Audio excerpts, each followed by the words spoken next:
बिना शादी किए पति पत्नी की तरह साथ रह रहे जोड़ों यानी लिव इन रिलेशनशिप में रहने वाले पार्टनर्स को शादीशुदा जोड़ों की तरह अधिकार नहीं मिलते हैं।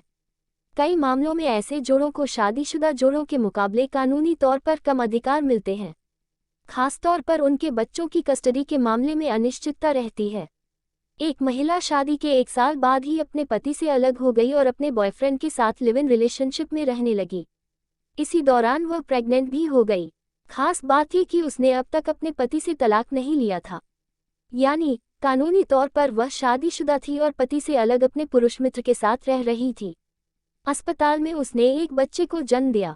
बच्चे के जन्म प्रमाण पत्र में पिता के नाम के तौर पर उसके पति का नाम दर्ज हो गया, जबकि बायोलॉजिकल पिता उसका लिव इन पार्टनर था।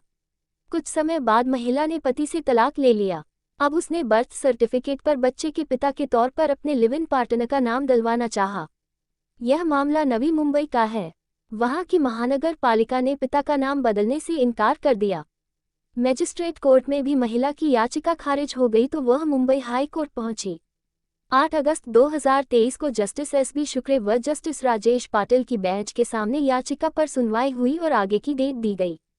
इस तरह पूर्व पति की जगह बच्चे के बर्थ सर्टिफिकेट में लिव इन पार्टनर का नाम डलवाने के लिए वह लंबी कानूनी लड़ाई लड़ रही है।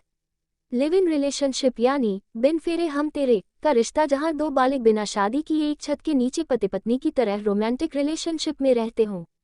लिव इन रिलेशन में पार्टनर भले ही पति पत्नी की तरह रहते हैं, लेकिन दोनों शादी के बंधन से नहीं बंधे होते। शादी के लिहाज से एक दूसरे के प्रति कानूनी जिम्मेदारियों से वे मुक्त होते हैं। कानूनी भाषा में इस रिश्ते को नेचर ऑफ मैरिज के रूप में समझा गया है। लिव इन रिलेशनशिप से पैदा होने वाले बच्चों को भारत में कानूनी रूप से जायज माना जाता है, लेकिन समाज की नज़रों में न ही इस रिश्ते को इज्जत मिली है और न ही उनसे होने वाले बच्चों को।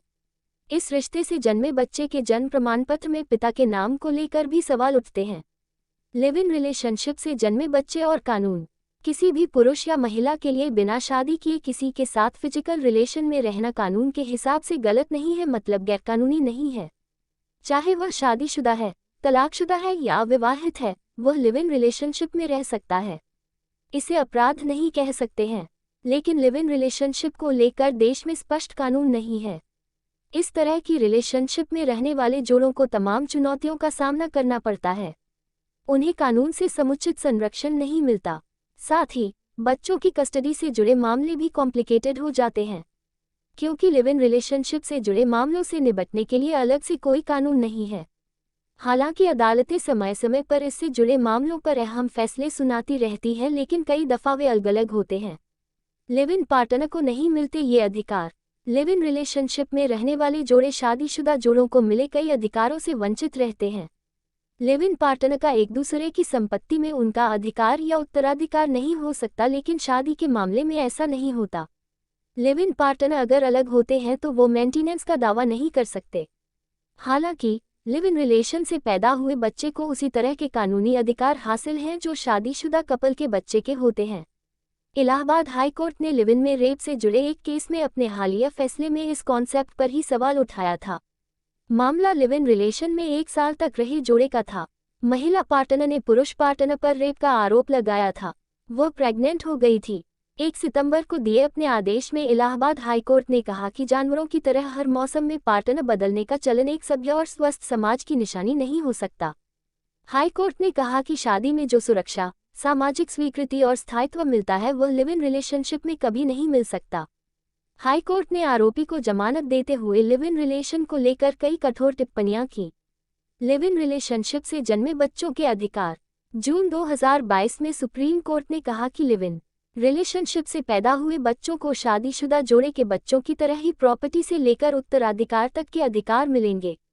शर्त यह है कि लिव इन रिलेशन लंबा हो और इस तरह का न हो कि जब चाहा साथ रहने लगे और जब चाहा अलग हो गए।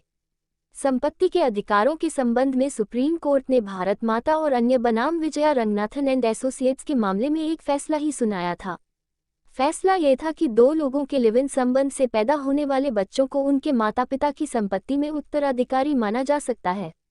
कानून की नज़र में भी उन्हें एक वैध उत्तराधिकारी माना जा सकता है। Child custody. Live in relationship से पैदा हुए बच्चे की कस्टडी एक जरूरी लीगल बैरियर है। स्पष्ट कानूनों के न होने की वजह से यह रिश्ता शादी के मुकाबले ज़्यादा कॉम्प्लिकेटेड हो जाता है। लिव इन रिलेशनशिप से पैदा हुए बच्चे के लिए कस्टडी के मैटर को उसी तरह से डील किया जाता है जैसे कि शादी के केस में कुछ स्पेसिफिक कानूनों के न होने पर किया जाता है।